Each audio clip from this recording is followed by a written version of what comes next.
Nadie conoce las necesidades de un territorio que las personas que viven en él. Años tras años, luchamos por nuestra identidad, nuestros recursos, nuestra tradición.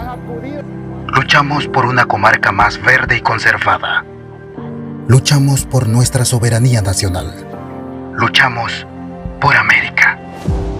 Es por eso que el día viernes 9 de agosto, Día Internacional de los Pueblos Indígenas, te invitamos a la gran marcha en memoria de nuestros ancestros en Changuinola, provincia de Bocas del Toro.